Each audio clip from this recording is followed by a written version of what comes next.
여호와는 나의 목자시니 내게 부족함이 없으리로다.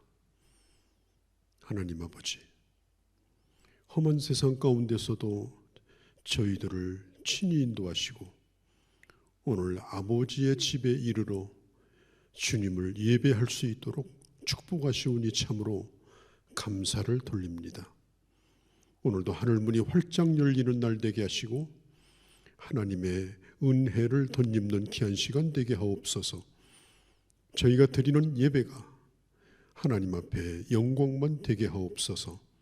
우리 주 예수님의 이름으로 기도하옵나이다. 아멘. 하나님의 말씀 보겠습니다.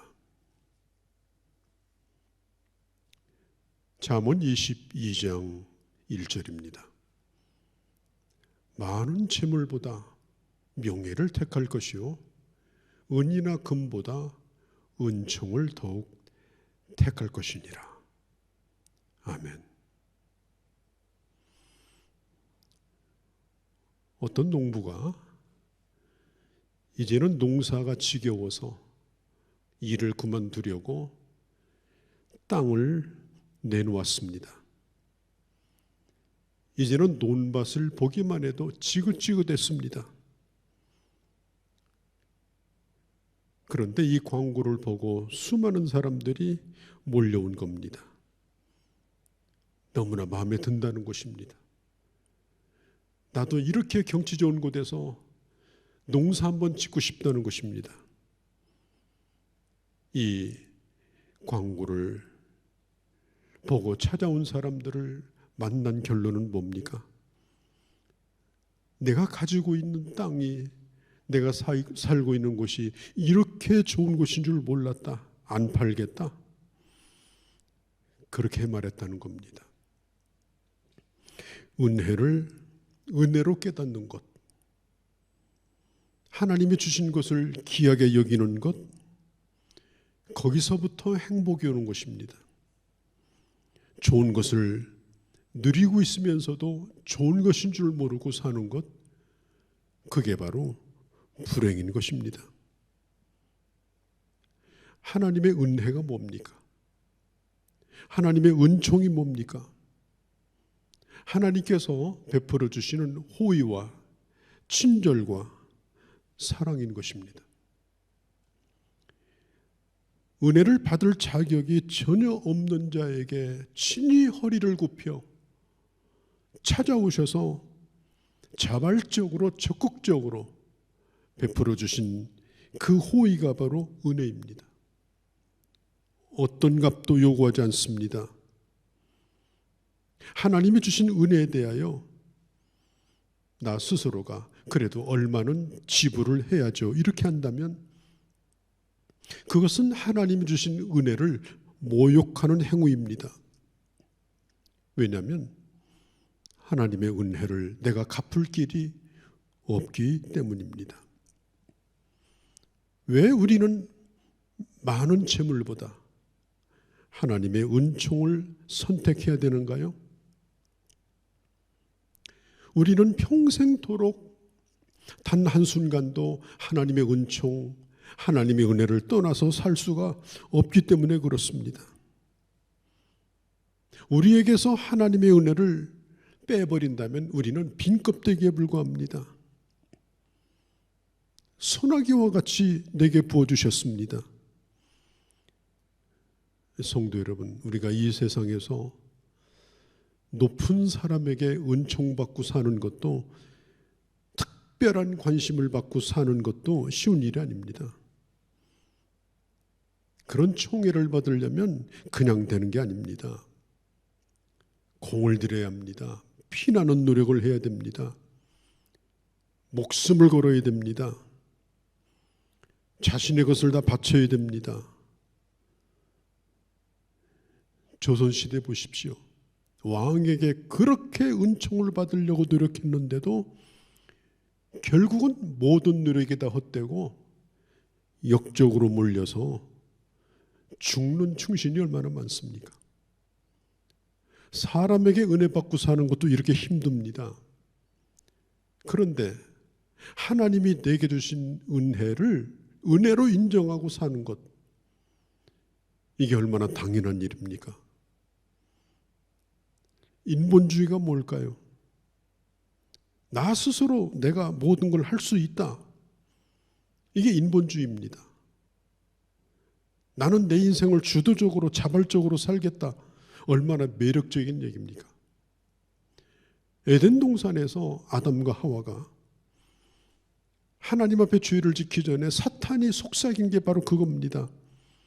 너는 하나님 없이 모든 걸 할 수 있다. 심지어 너는 하나님처럼 될 수도 있다. 창세기 11장에 보면은 바벨탑을 쌓아놓았습니다. 하나님이 어떻게 하든지 절대로 영향을 받지 않고 스스로 설 수 있다고 생각한 그 인간의 욕망의 작품이 바로 바벨탑인 것입니다. 거기에는 은혜라는 것은 없는 겁니다. 우리가 옛날부터 쓰던 말이죠. 하늘은 스스로를 돕는 자를 돕는다고. 언뜻 들으면 진리와 같습니다. 그러나 여기서 말하는 하늘은 바로 자기 자신을 의미하는 겁니다. 여러분, 무엇이 이단이고 무엇이 사입입니까? 하나님의 은혜를 부정하고 복음을 부정하는 것이 바로 이단인 것입니다. 우리가 장차 천국에 가면 인간의 초인적인 노력과 힘을 기울여서 하나님 앞에 떳떳이 설 수 있는 그런 영웅은 단 한 사람도 없습니다. 장차 그들에게 가서 물어보십시오. 당신은 어떻게 해서 여기 왔소? 대답은 간단합니다. 하나님의 은혜지요. 어떻게 여기까지 오는 게 가능했소? 그것도 하나님의 은혜죠. 그럼 당신의 이름은 뭐요? 예, 하나님의 은혜를 받은 사람입니다. 우리가 하나님 앞에 설 수 있는 것은 하나님의 은혜라는 이름 외에는 그 어떤 것도 우리는 할 수가 없는 사람들입니다. 영국의 청교도이며 보수주의 신학자이며 금세기의 최고의 설교가인 마틴 로이드 존스 목사님은 그의 로마서 6장 강해 집에서 그는 이렇게 얘기했습니다. 오직 하나님의 은혜로 구원을 받는다는 것, 이 구원의 복음을 전하는 것, 이것은 자칫 잘못하면 죄를 짓고 살아도 상관없이 구원받는다, 이런 말로 오해받을 수 있다. 그러나 설교자가 진정으로 복음을 전했다면 이런 오해는 반드시 따라오게 되어 있다. 그러함에도 불구하고 주님의 복음을 증거해야 된다라고 마틴 로이드 존스는 그렇게 말을 했습니다. 주님의 은혜를 받고 자유를 얻고 하나님의 은혜 가운데 살아가면 자칫 잘못하면 방종하고 자유를 남용하기 쉽습니다. 여러분, 그렇다고 해서 우리가 율법주의로 돌아갈 수는 없습니다. 하나님의 은혜를 끝까지 은혜로 여기고 은혜의 길을 얼마나 걸어갈 수 있겠느냐, 이것이 우리에게 주어진 숙제입니다. 에베소서에 보면은 하나님의 은혜의 깊이와 높이와 그 너비와 크기를 연구해봐라 알 수 있는가? 다 알 수가 없다. 우리가 찬송도 그렇지 않습니까? 나 같은 죄인 살리신 그 은혜 놀라워. 바울도 내가 다른 사도보다 더 많이 수고했지만은 오직 이것은 나와 함께 하신 하나님의 은혜라고 말했습니다. 그리고 그는 이렇게 말합니다. 나의 다 된 것은 하나님의 은혜라.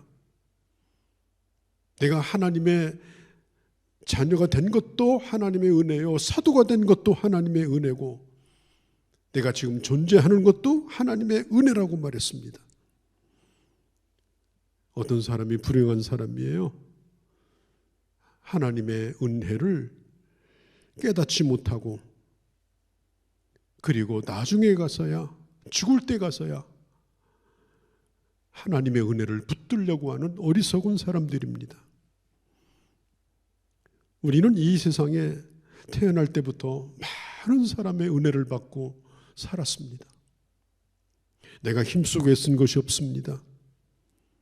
이 세상에 핏덩어리로 태어나서 부모님의 품에 안기는 순간부터 얼마나 많은 사람에게 은혜를 받고 살았습니까?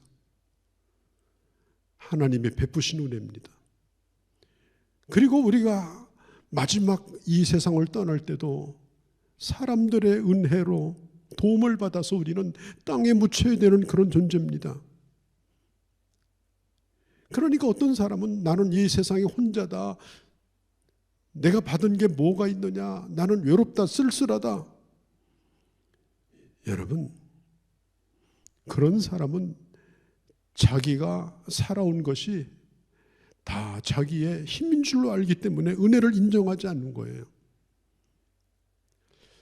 그리고 섭섭해야 합니다. 병 가운데 가장 무서운 병이 섭섭병이라고 하죠. 이 병에 걸리면 약도 없다고 그래요. 누가복음 15장에 보면은 집을 나간 탕자 자기 동생이 집에 돌아왔습니다. 그리고 아버지 품에 안기는 은혜를 드립니다. 그런데 집에 살고 있으면서도 은혜를 받지 못하던 큰아들이 나오죠. 이 아들은 집을 나간 아들에 비해서는 자기는 늘 잘났다고 생각했습니다. 나는 내 동생보다는 낫다. 그리고 나중에 이렇게 말하지 않습니까? 내가 여러 해 동안 아버지를 섬겼지만, 아버지의 병을 거절한 적이 없지만 내게 염소 새끼 하나 잡아준 적이 있습니까? 은혜를 떠난 사람입니다. 여러분, 가정에서도 그래요. 부부가 서로 잘났다, 당신 내 덕으로 사는 줄 알라, 그래서 늘 손해본다고 생각하고 내가 희생한다고 생각하는 사람은 싸움이 끊이지 않습니다. 꽤 오래전입니다. 우리 교회 나오시던 어떤 자매가 있었는데, 그분이 자기 남편에게 절대 따뜻한 말을 자기는 하지 않는다는 거예요. 농담도 하지 않는다는 거예요. 그래서 제가 물었습니다. 아니, 왜 그렇게 하십니까? 그랬더니 저에게 이렇게 말했습니다. 목사님, 그놈이 좋아하는 걸 제가 어떻게 봐요? 참 기가 막힌 얘기 아닙니까? 은혜가 다 떨어져 버린 거예요. 불행한 가정입니다. 누가복음 15장에 보면은 이 아버지에 대한 섭섭함, 나는 잘했는데 왜 나한테 이것밖에 못 해주느냐.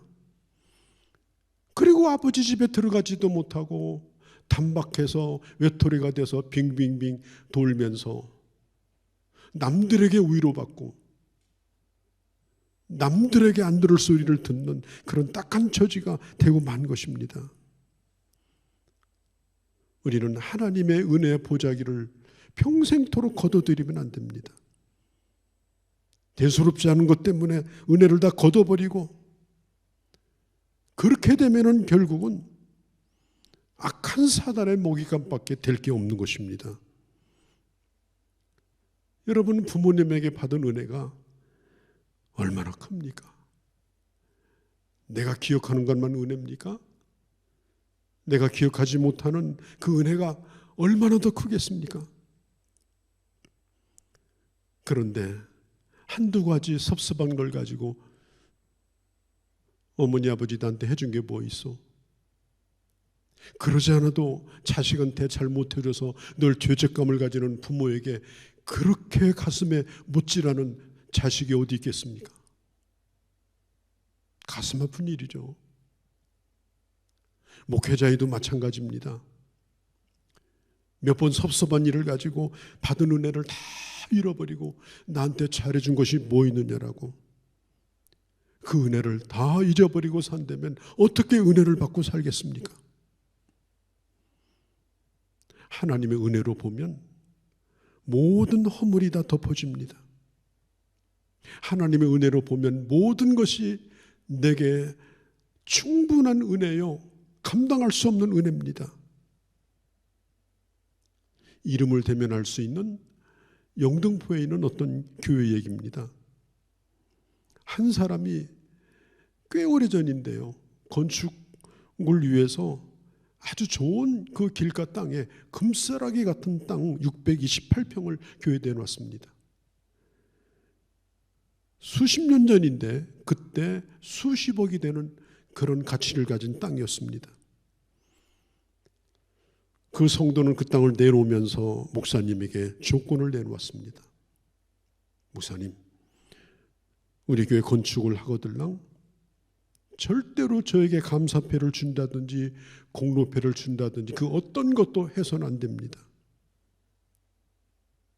한 번은 부흥회 강사가 와서 그 목사님이 한번 일어나 보라고 그렇게 했지만 그는 끝끝내 일어나지 않았습니다. 내가 하나님 앞에 한 것인데 왜 공로가 되겠는가? 받은 은혜에 비하면 이게 내가 잘해서 나를 드러낼 일인가? 그런 사람이 평생토록 하나님의 은혜를 버리지 않습니다. 모든 것을 내 연약한 허물도 은혜로 덮고 잘난 것도 교만도 은혜로 덮어버리고 은혜 사람으로 살아가는 거예요. 누가복음 11장에 보면은 두 사람이 기도하러 오죠. 세리와 바리새인입니다. 바리새인은 성전에 들어와서 고개도 숙이지 아니하고 아주 영웅적이고 아주 거만한 자세를 하면서 자기 자신이 얼마나 대단한 사람인가를 과시하는 기도를 합니다. 성경은 말합니다. 주님이 그의 기도를 들으시지 않았다고 말합니다. 그는 죄인으로 와서 죄인으로 나갔다고 말합니다. 그런데 한 세리가 성전에 들어옵니다. 그는 들어오자마자 주여 나는 죄인이로소이다. 그는 감히 하늘을 우러러 한 번도 고개를 들지 못하고 오직 하나님의 은혜만 구하고 갔습니다. 예수님이 말씀합니다. 그는 죄인으로 왔다가 의인이 되어서 돌아갔다. 하나님의 은혜를 구하는 자는 일생토록 하나님의 자녀의 길을 걸어갈 수 있습니다. 교만도 이기고 나의 부족함도 극복할 수가 있습니다. 누가복음 12장에 보면은 사도 바울에게 육체의 가시가 있었습니다. 이 사람에게는 이게 아주 고질적인 질병이었는데 어떤 학자들은 이게 간질병이었을 거라고 말합니다.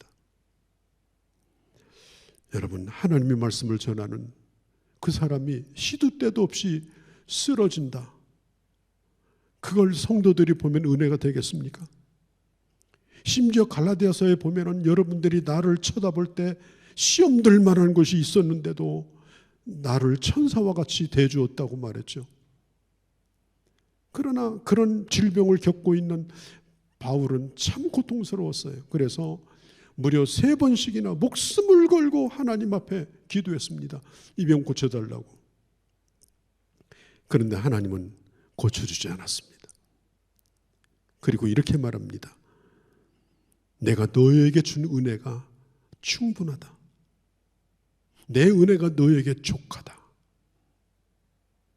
이미 하나님의 은혜가 네 질병보다도 더 큰 은혜가 너에게 임했다는 겁니다. 그러면서 한마디 더 말씀합니다. 네가 그 병 때문에 겸손하여 하나님 앞에 기도하고 엎드리다가 주님의 능력으로 일할 수 있다면 그 질병도 하나님의 은혜라고 생각해라. 여러분, 은혜라고 하는 것은 눈에 보이는 좋은 환경이 아니라 어떻게 해석하느냐에 따라서 달라지는 것입니다. 마르틴 루터가 종교 개혁을 할 때 부르짖었던 구호가 뭡니까? 솔라 피데, 오직 믿음. 솔라 그라피아, 오직 하나님의 은혜. 구원받는 것은 두 가지다. 하나님의 은혜로 말미암아 믿음으로 구원받는 것이다. 다윗도 역대상 17장 16절에 보면 하나님 앞에 고백합니다. 하나님이여, 내가 누구인데, 내 집이 무엇인데 내가 왕이 되어서 이렇게 궁궐에 살 수가 있습니까? 다윗은 왕궁에 있으면서도 자기 자신이 목동이었던 것을 잊어버리지 아니하고 항상 감사하며 그는 살았습니다. 저는 저의 지난 날을 생각해 봅니다. 저는 제가 태어날 때 우리 어머니가 얼마나 배가 고프고 굶주린 가운데 6.25 전쟁 끝나고 나서 가장 힘들 때, 그때 제가 태어났습니다. 아기를 가졌는데도 배를 채우기 위해서 맹물을 먹을 정도로. 근데 거기에다가 8달 만에 태어났습니다. 아마 지금으로 치면 한 2kg이 넘지 않는 아주 미숙한 상태로 태어났는데, 그때 아이를 받으러 온 산파가 저희 어머니에게 그렇게 말했답니다. 이 아이를 보지 않는 것이 좋겠습니다. 그리고 포대기로 싸서 운목에 밀어놨습니다. 그런데 자꾸 꿈틀거리고 그러니까 들여다봤는데 처음의 모습이 사람 같지 않더라는 거예요. 그렇게 하면서 꺼져가는 심지를 끄지 아니하시고 상한 갈대를 꺾지 아니하시는 하나님께서 그 후로도 여러 번 어려운 일이 있었지만 살려주셔서 여기까지 오게 하셨습니다. 우상에게 팔린 적도 있었습니다. 전혀 하나님을 모른 채 오랫동안 살았습니다.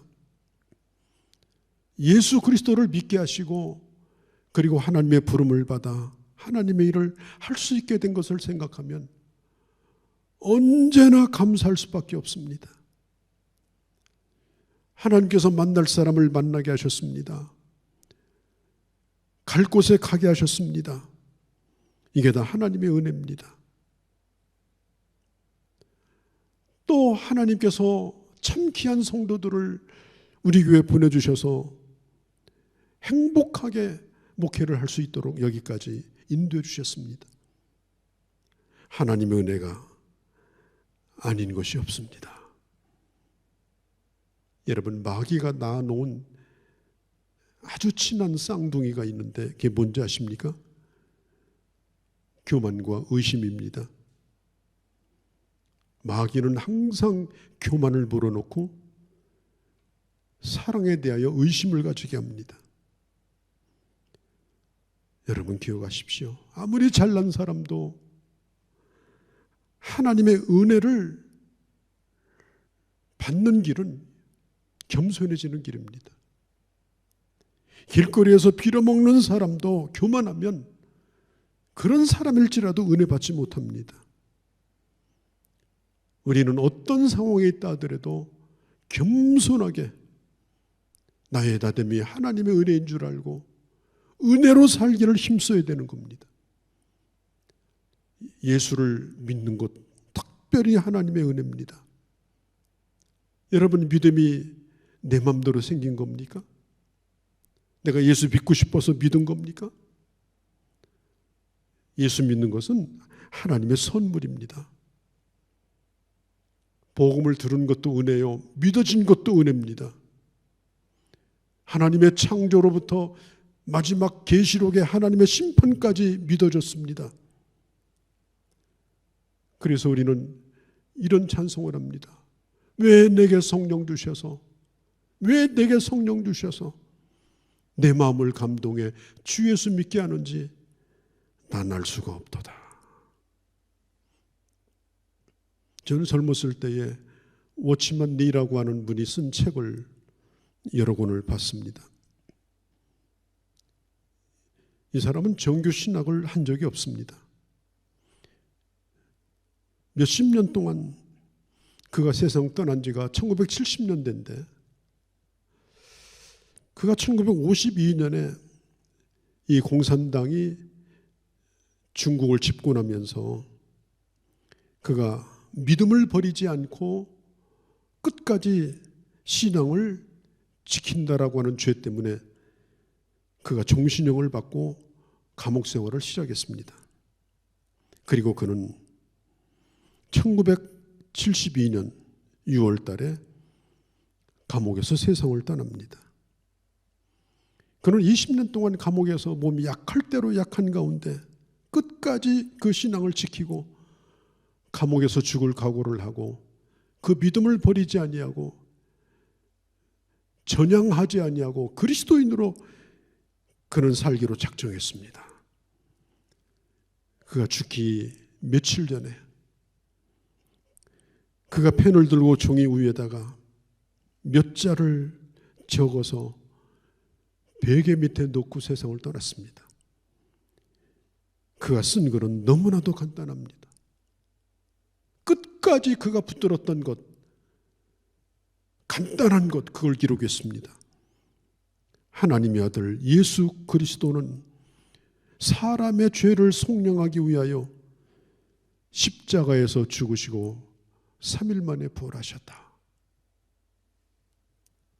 이 간단한 글을 베개맡에 놓고 그는 아무런 미련도 없이 하나님의 품으로 떠나갔습니다. 우리에게 정말 소중한 것이 뭡니까? 나를 구원하신 하나님의 은혜입니다. 내가 복음을 듣게 된 것에 대한 하나님의 은혜입니다. 얼마나 주님을 사랑했으면 이 단 한마디를 남겨놓고 가겠습니까? 이것으로 만족한 겁니다. 내가 잘했다, 잘못했다.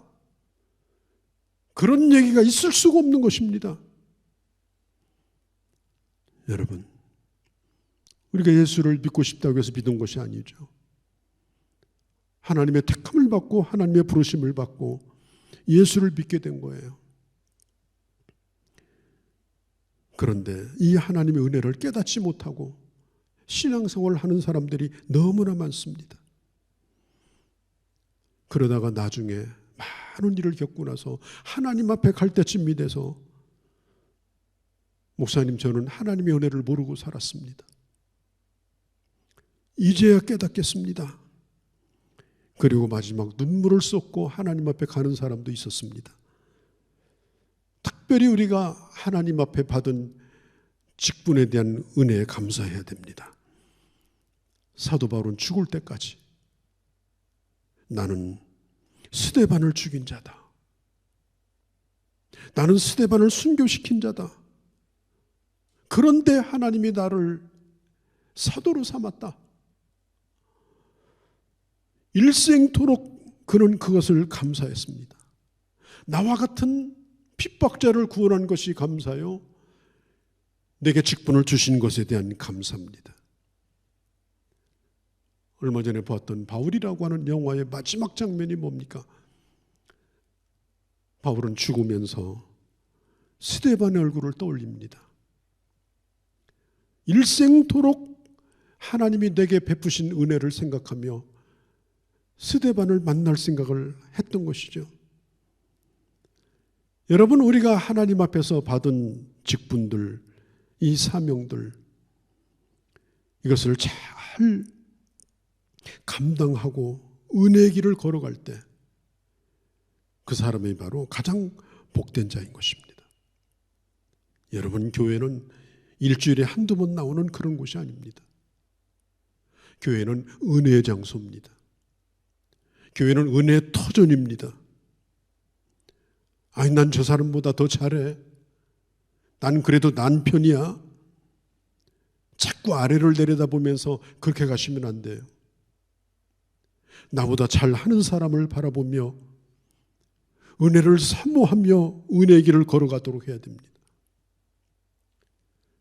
교회 생활을 1, 2년 잘해서 되는 게 아니에요. 계속해서 잘 하셔야 큰 나무가 됩니다. 이른비만 맞고 살아서도 안 돼요. 여름도 견디고 겨울도 견디고 늦은 비를 또 맞아야 됩니다. 그렇게 해야만이 훌륭한 하나님의 사람으로 하나님 앞에 쓰여지는 것입니다. 그리고 내가 잘난 것을 가지고 하는 데는 한계가 있어요. 금세바닥이 납니다. 다 알아봅니다. 안 됩니다.